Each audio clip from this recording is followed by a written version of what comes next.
head ghost guide and manager of the Ghost Guides. Now, Dundurn Castle is a really interesting one because, when you think about it with historical locations, as sometimes it's a bit of an old-fashioned view, I am a full believer that ghosts come along with the history, that it is a way that it can connect you to that past.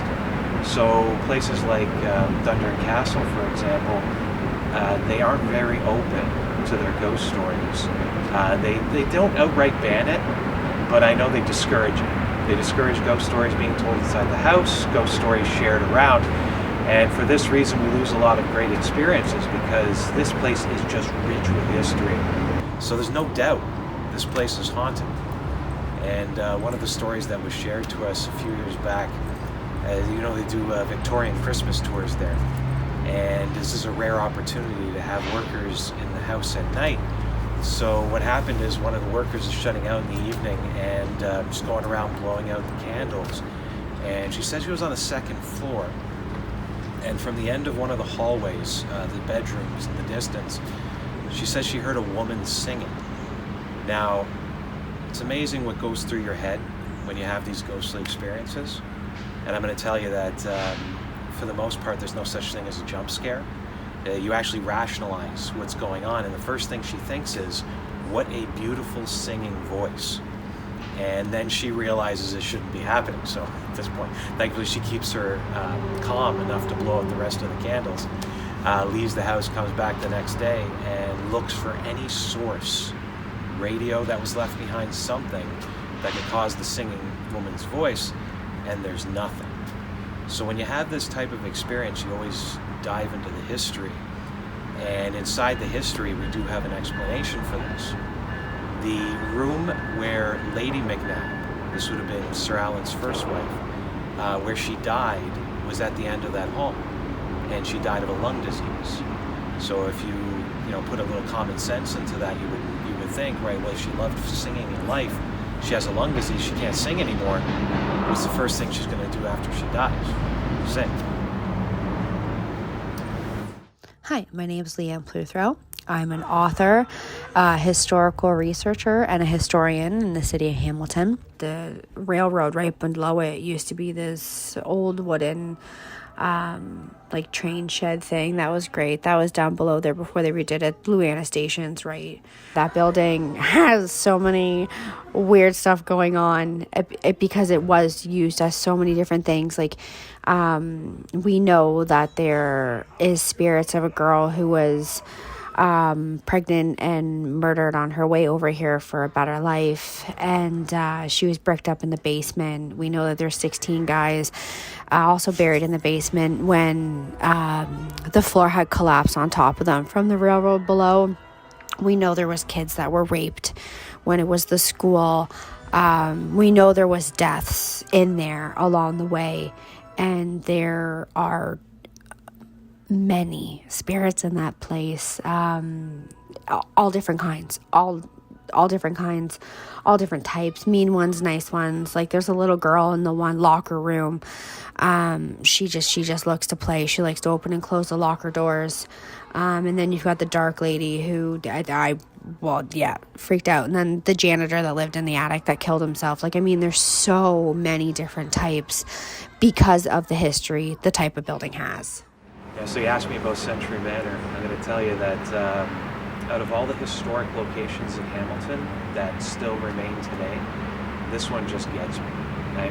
Everybody who has visited, who knows about it, just has this mystery that surrounds the place, and I find it so fascinating. So Century Manor was originally known as East House, and this is where they kept the worst of the worst. If you're going to consider a real-life version of Arkham Asylum from Batman, this is probably what you would get for Hamilton's version of it. So the worst of the worst are in there, and you get that energy around it. But we do have one experience that was from a security guard, probably the best source of ghost stories in general. This fellow, he was walking through the old tunnels that would exist under the structures. I don't know if they're still there. But he was coming down one of the tunnels that was near Century Manor, and he said that he heard some women talking in the distance.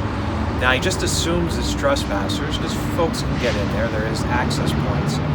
And he comes around the corner, and you can see a door at the end of the hall, and that's where the talk is coming from, behind the door. So he walks up to the door. You can still hear them kind of whispering. It's a little muffled. And he decides he's going to, surprise them. And he counts to 3 and whips open the door to try and scare them. But he's the one that's taken aback. Because here's what he said. He said there was women sitting in the darkness. You could see like the shadowed outlines, sitting at a table. And when he had opened the door, he heard one of the women whisper to the other, "See, I told you he would find us." Now, the one thing that you ask somebody is for the detail of what they've seen in front of them. And even though it was dark in the room, he said he did notice that the way the women were dressed, you couldn't see behind the wood table, but what they had on their heads kind of came up in like a square. And he thought, and he's convinced of it today, that it's like the old nursing hats, the square nursing hats from the time of the asylum. Now, a custom house is one of the, let me rephrase that. It is the haunted building in the city from my experience. As I mentioned, a century man. I mean, you have these places of great history and it adds to the energy. So the custom house is interesting because over the generations, it's been many different things. I mean, obviously it started out as a custom house. So people come in and they pay their taxes when they came in on boats. But it also was a school. It was a shelter. They called it social services, but it was just basically homeless people in the village that had open work. It was a macaroni factory. It's been museums. It was a karate dojo. I mean, there's just tons of history surrounding this place. And the amount of people who've walked in and out of it definitely gives it its energy. But nothing goes past the legend itself. This is the reason why the place is popular among the ghost community, is because one of the oldest known ghosts in the city is from there, and she's known as the Dark Lady. Now, the story behind her, I'll just summarize. This young girl in England gets pregnant out of wedlock, so they're going to send her over to Canada to take her out of the village. And as she's coming over on the boat, it says she met and fell in love with the captain of the ship, and an affair is ensued. And at the end of it, as the lights of Hamilton are coming in the distance, the captain then realizes, oh right, I have a family and children. And this psychotic man murders the young lady. And in the dead of night, when they come to Hamilton, he brings her over into the basement of the newly built custom house and puts her inside the wall of the vault. So that legend has existed for a very long time. And this idea of a woman in there that was written into a poem in the 1800s kind of spurred on the legend. So technically this ghost has been known about since the 1800s. So because of that knowledge over the years, people now believe her to be one of the most vivid ghosts in the city.